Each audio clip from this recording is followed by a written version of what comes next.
Hello to all of you, welcome to another video with me, Veerle, and let's get started straight away. This video is all about how do I see in the horoscope?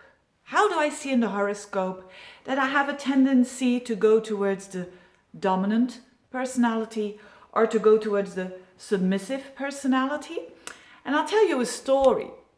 This interesting subject, well, I find it interesting, I hope you find it too, it was my son actually, who, my 15-year-old son, who came to me and he said, Mum, I watched the 50 Shades of Grey and I have a question. And I thought, oh, I haven't read the books, I haven't seen the movie. It's about time to see this movie that everybody talks about. And so I thought, yeah, he's going to ask questions about sex and SM and all of that, but it was nothing like that. I saw the movie and he asked a question about the following. He said, Mom, I don't understand. This is all about dominance versus submissive, but why do I get the feeling that actually the ones that are portrayed as dominant don't have any power at all? They're just trying so hard. And why is it, Mom, that the submissive personality, although in the movie she's quite stubborn as well, you know, Mrs. Steele, that she actually is a dominant one, he said, because she gets what he wants, you know. She wanted him to have him as her lover, and she gets what she wants. And I thought that was a really interesting observation of a 15-year-old. And I thought, why not making a video about this? Because at the end of the video, I'll talk a bit about the personalities of the two actors as well. But what is very interesting is that those two people, you know, who the dominant versus the submissive, they do have a problem which is the same. They actually both want something very, very hard and very, very badly. They are both very needy. That's basically what I want to say. They are both very, in relationship terms, they would say codependency. So let's have a look at the astrology. And mind you, I'm going to explain first of all what a healthy relationship is and what a healthy or what the strength of certain signs is. But every strength, as we know, has a weakness and has a pitfall. And it's that pitfall that leads to dominance, that leads to being submissive. But actually, they both are a bit guilty in the process, so to speak. And of course, in society, we only see that the one that is doing wrong is the dominant one and not the other person. But let's start with I have my board here that I use here with, and I smile because I'm very bad at drawing, that I use with my students here, because there's a lot of symbols that I want to show you. And let's just get started with the healthy side of a relationship and with the healthy side of expressing certain energies. Now, a healthy side of a relationship is very simple. And I don't even have to draw this. There is me and there is another person, and I like myself and I have a life of myself, but I also like the other person, and I put energy in our relationship, and the other person hopefully is doing that too, and then we have a healthy relationship. It's that kind. It seems very simple, but as soon as two people are saying, "Oh, I can't live without you," and I'm using here not the teenage kind of love here, but the mature love. If mature people of a mature age are saying that I live for him, for instance, or he is my life, or she is my life, that is a dangerous zone to be in, because then and of course, we will all feel, I'm not saying here that, like I have a relationship of 20 years now. And of course, if he would be, you know, having an accident tomorrow or whatever, it would be, I would be devastated. But I have a life of myself as well. And it doesn't mean that all of me goes. It means that a huge part of me goes. And that's the difference in interdependent relationship. You depend upon each other in a totally different way. But in a codependent relationship, you are so dependent and you cannot fulfill your own needs without taking something from someone else, whether you are dominant or submissive.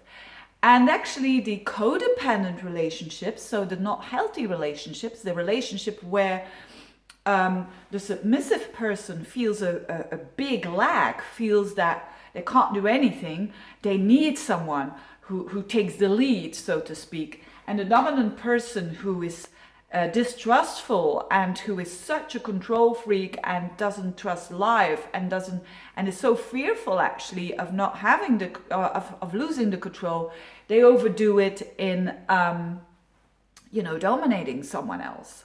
And so these two things are not healthy. But let's start with the healthy side of certain signs. I wrote down two signs here, but I'm not going to just talk about signs. I'm going to talk about aspects as well, which I think is actually also very important. So don't think the dominant and the sub here and the submissive here, but think about someone who is forceful, and someone who is a bit more like go with the flow. Go with the flow. So these people, these are healthy people. You are either one or the other, or to make it a bit more complex, some people are both, of course, because we all know that some people have a mixture of these two signs in the horoscope. Astrology is complex because people are complex. But let's start with a forceful personality. These are the people, and this is not good or bad, by the way. This is just neutral. This is healthy. So we have Aries here and we have Scorpio. This is ruled by the planet Mars. And we have Libra and Taurus. This is ruled by the planet Venus. Venus, the planet of love. Mars is the planet of action. It's much more than that, but let's simplify a little bit.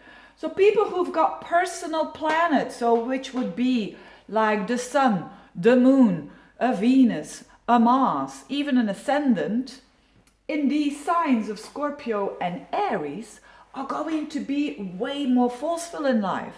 They are going to be, and I mean in a healthy way, these are going to be the go-getters. These are going, like for instance, Moon in Aries. I have Moon in Aries. And Moon represents your needs and how you react in crisis. So what I will do, hopefully in a healthy way, when I want something, when I need something, I'll go for it. I'm not going to sit and wait until someone else is doing it. No, I'm going to go for it. You know, if I'm hungry, I'm going to a restaurant, I'm going to buy me a drink and some food and whatever. Now, someone who has like Moon in Libra or like Moon in Taurus or whatever, has a lot of emphasis on Taurus and Libra, they will be the people who go with the flow. These will be the people where, you know, let's say someone with a Moon in Libra, they're hungry, they're gonna say, oh, to a friend of, for instance, oh, I'm a bit hungry actually, and without even knowing it, life will just present it to them because they go with the flow, and a friend will say, oh, I'm hungry too, you know, what about, I will cook. And then that person fulfills his or her needs. And it's I have a lot of girlfriends with actually 3 of them, my best friends, they all have Moon in Libra or Sun in Libra. So they are the opposite of what I am. And it's very often that, but in a healthy way, it's actually, I can learn from these people. I can learn to go with the flow a little bit more. You know, when I'm all stressed out, they will say, just let's have a drink. Actually, my 2 best girlfriends, they have Moon in Libra, Sun in Pisces and Moon in Libra. So they're exactly the opposite of what I am. And it's very funny. And they always say that they learn from me without me overdoing it. But they learn from me to stand up for themselves, you know, which is very Aries-like. And I don't have to do any effort to do so. It's in my genes. I'm programmed to do so. So, and this is not good or bad. When you're here with Aries energy or Scorpio energy, it means that you're going to need it in this life. When you are here with Taurus energy, with Libra energy, it means you are going to need these traits in your life and you're going to benefit from them if you apply them in a positive way. And so these people can make other people's life more gentle, more softer, more kinder. And these people can, you know, can make changes very quickly because of they are so active. So there's nothing wrong with having planets here or there. The same with aspects. If you have someone with personal planets together with Saturn or with Pluto, if you've got like someone with the Sun conjunct Saturn or with the Sun conjunct Pluto or the Moon or Mars or an opposition or whatever, if you've got someone with strong Saturn and Pluto aspects, they are going to be forceful. Why? Because they want control. And of course, there's a difference between Aries, which is very blunt and very open, and Scorpio will do it a bit more, you know, covertly. But they will be quite dominant people. And the same with Saturn and Pluto. Pluto can do it a little bit more behind the scenes, working behind the scenes, but trying to control things.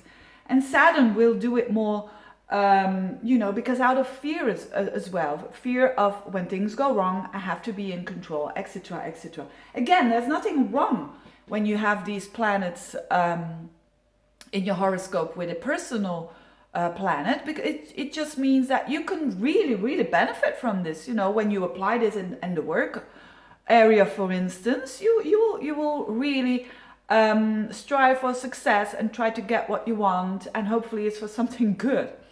Now, the other side here has another planet, which is Neptune, which is very, very important. So people who've got like a Moon conjunct Neptune, a Venus, especially also the Venus, of course, when we're talking about love, a Venus conjunct Neptune, or a square, or an opposition, these people are going to be more the go with the flow kind of people, and the people who have that certain trust that it will turn out, it will work out. So you could say this is more active than this is more passive, but it's not bad. It's not bad at all. This is really important when I'm going to talk about these things, that you're not thinking, oh, I'm bad or whatever, or I'm good. No, it's very neutral.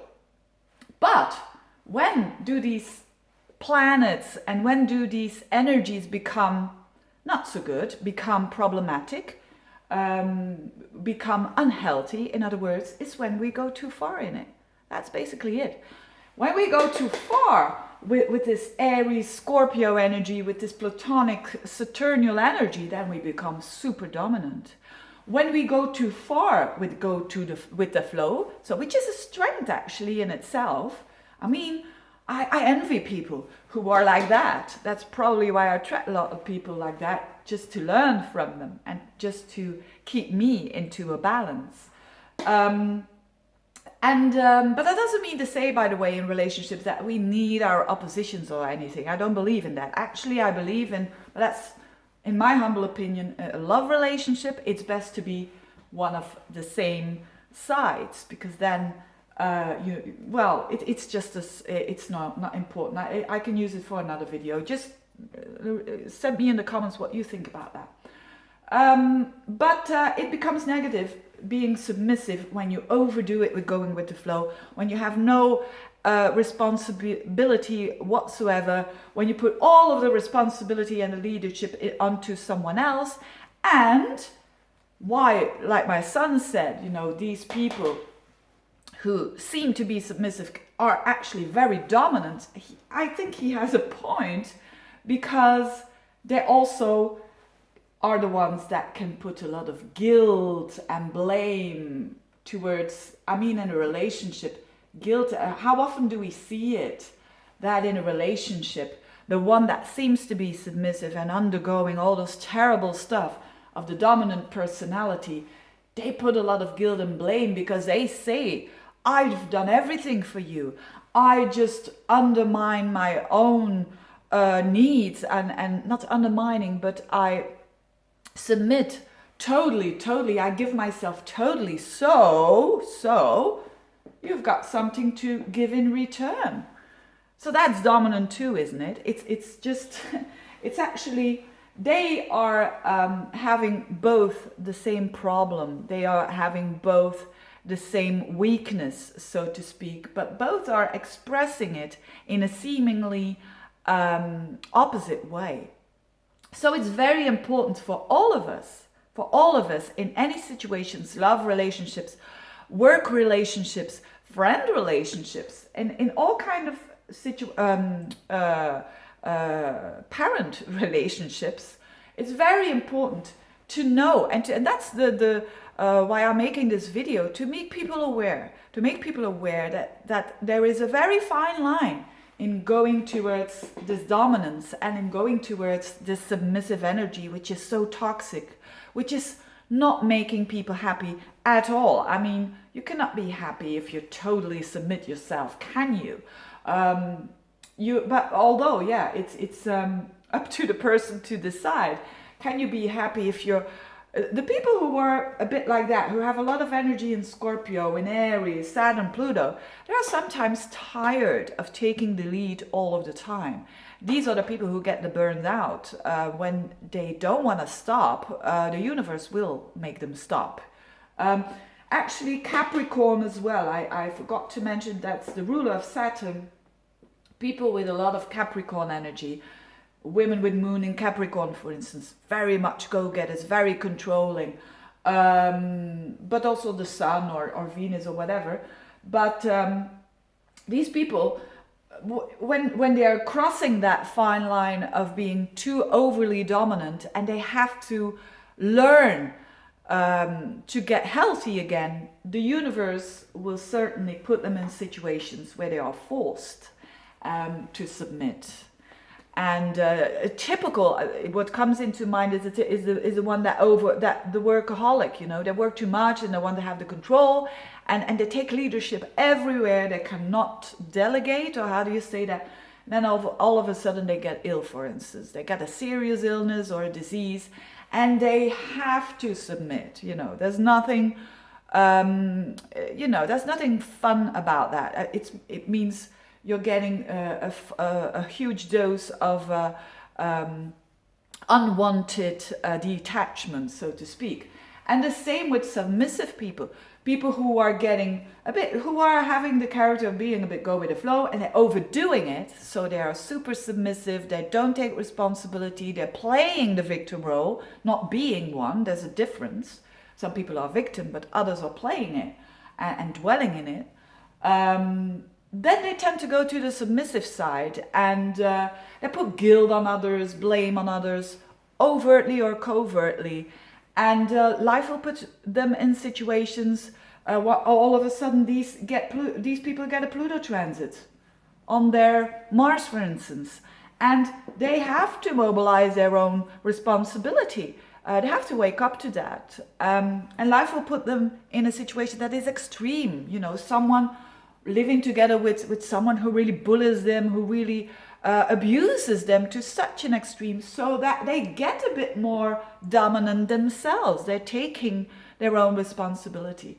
And the same with the dominant people. So it's a very interesting, and these people here, when they have Neptune transits, it's not easy.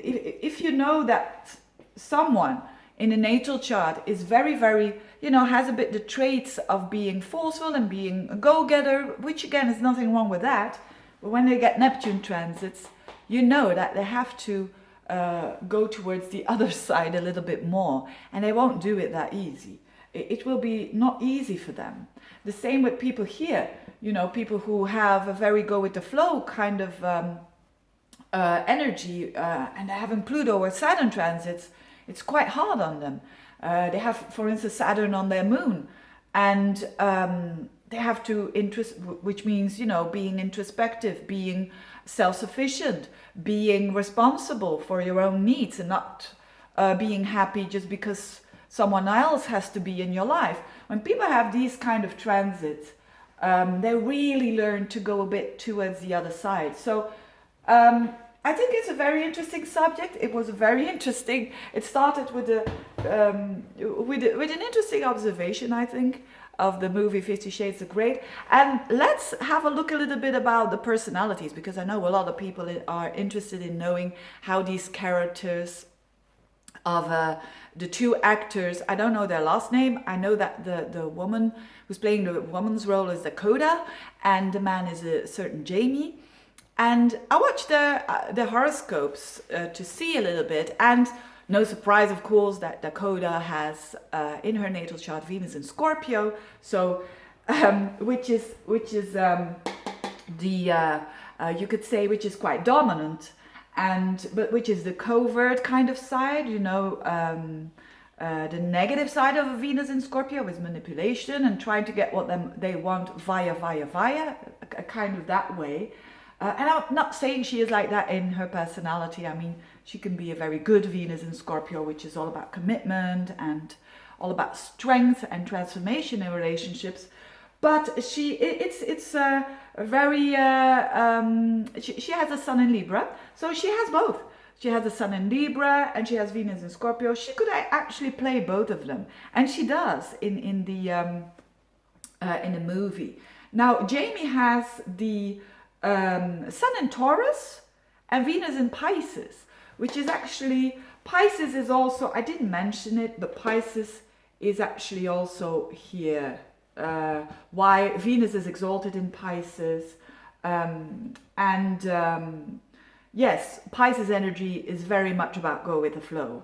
And so he has his Venus in Pisces, he has his sun in Taurus, which is very down to earth. And men, so a lot of men who have the sun in Taurus have the Venus in Pisces. I would say like 1/4 or 1/5 of the of people who've got the sun in Taurus have Venus in Pisces. And that's a very gentle energy.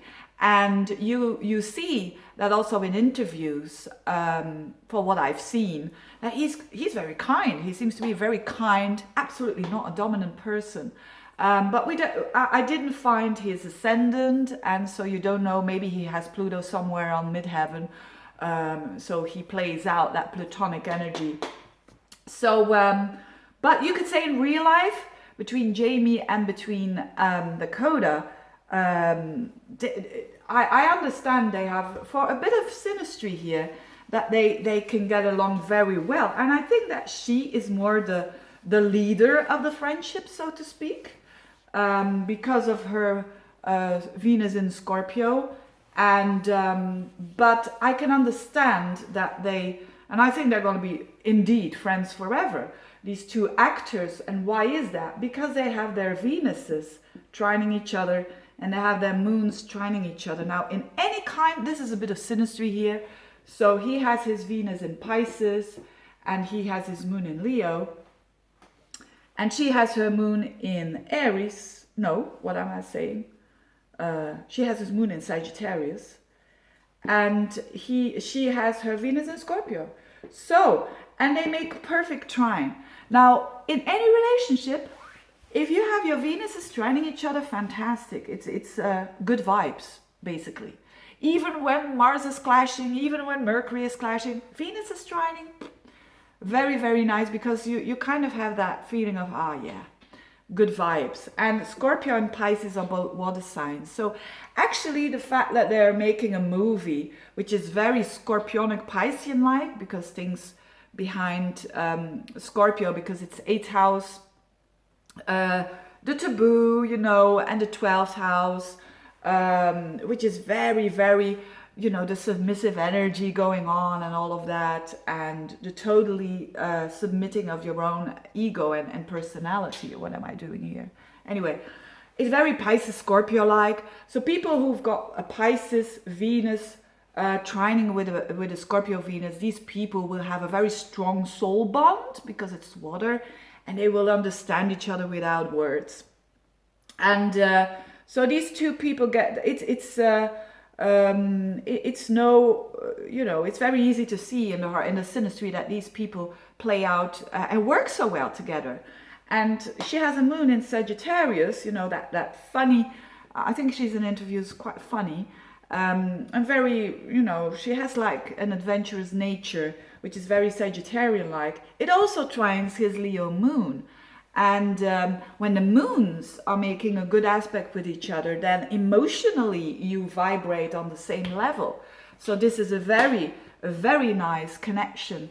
And it goes very easily. It doesn't have to do any effort. And last but not least, in the synastry, her moon is conjunct his Uranus. And if you have this in a relationship, the moon and Uranus together, it's extremely exciting. It's exciting when this person is around you. You get electricity in the air. You know, when you are around a person whose Uranus is on your moon, and vice versa. Both people feel very excited, and it's very on and off. It explains, you know, they're making one part of the movie, then another one, and it's on. Their relationship is very much on and off and on and off. To see if they would really fit together, there would have to be very strong Saturn links, which I haven't watched for, because I just wanted to show something here about connecting with people and how important it is to see why certain people make you very exciting and electricity goes on, and why that doesn't happen with other people. That's simply synastry. That has nothing to do with you. It's about two energies coming together. Having said that, I think I made this video long enough. Thank you so much for watching, and put your comments beneath, because I'm very curious to know what you think about this subject and how you have experienced yourself these fine lines between the positive side of something and going a bit in the pitfall of that extreme positivity, which becomes then a bit of a weakness there. Anyways, thank you for watching the video, and see you next time. Bye bye.